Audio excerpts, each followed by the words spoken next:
This is Gamer CFC talking here. I'm going to do a review on a game that I've played since I was like 4 years old. I am now 18 and this is a game I'm going to review.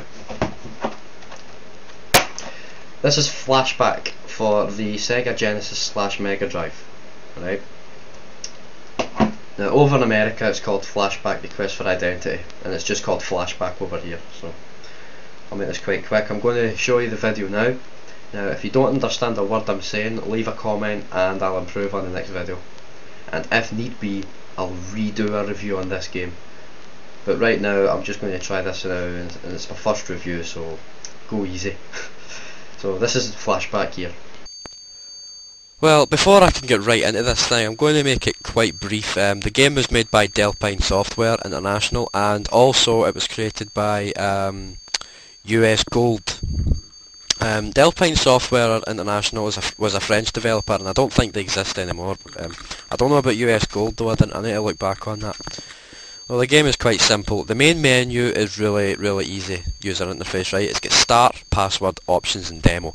Start, you can start the game. Password, enter a password to start a new level. Options, your options, and demo, look at a computer-controlled demo of the game.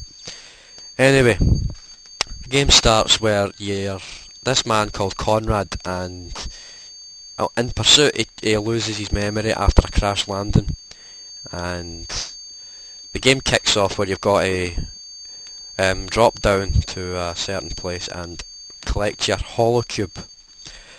Your holocube was that little square that fell off a cliff, or that thing.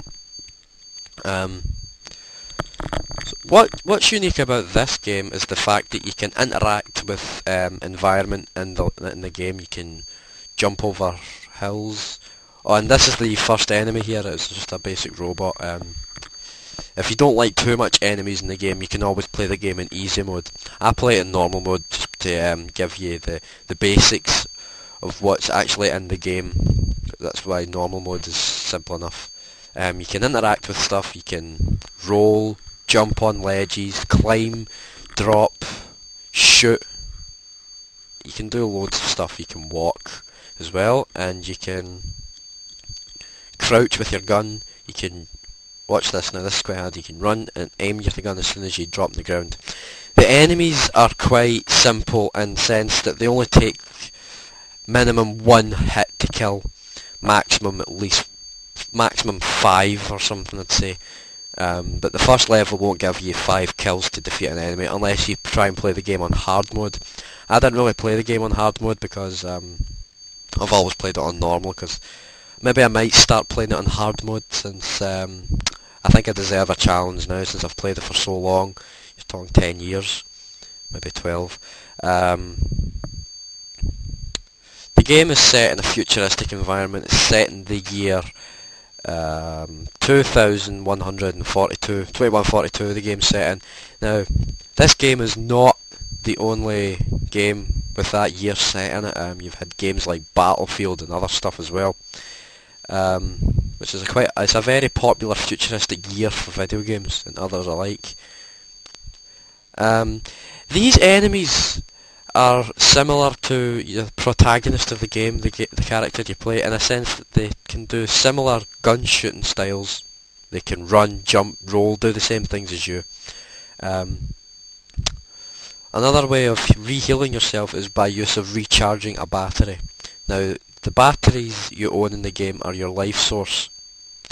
You start with 4 batteries maximum. If you get hit, you lose a battery. If you get down to 0, you'll have 1 shot left before you die, and game over. The only way of re-healing yourself is to use the energy generator, which charges batteries, meaning it can maximise your life source. This game is, I'd say it's one of the best known. No, I wouldn't say best known. I'd actually say this game's quite overlooked in a sense. I've never really heard people mention it.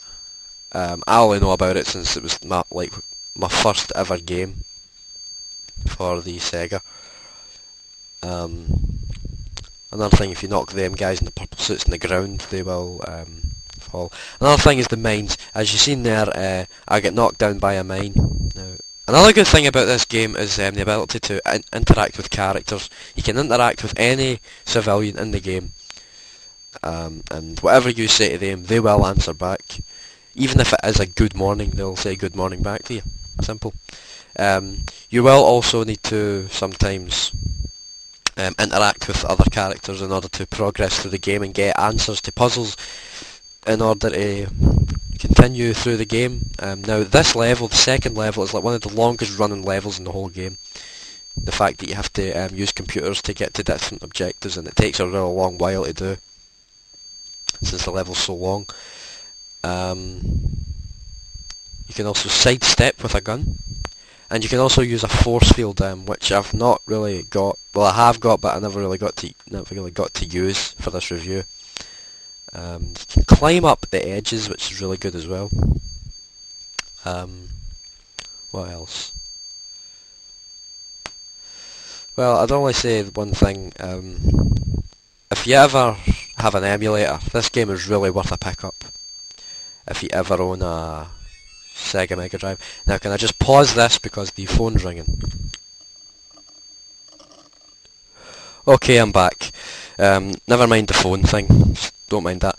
Anyway, there's another good thing about this game I'm going to mention. One last thing is the ability to take taxis to different locations, which is really handy if you want to get to somewhere fast, although it is the only means of transport you have in the game. So that's about it, and yeah, there's also a map there. That's about it then, I can say. I'm not really good at doing reviews, but I'll leave you with this. If you have an emulator, download this game by all means. You will really enjoy it if you're into puzzle, mystery, action games. My next review is going to be Sonic the Hedgehog Trilogy. Now that'll be a good one to look forward to. So stand by and I will get to the Sonic video as soon as possible. Goodbye.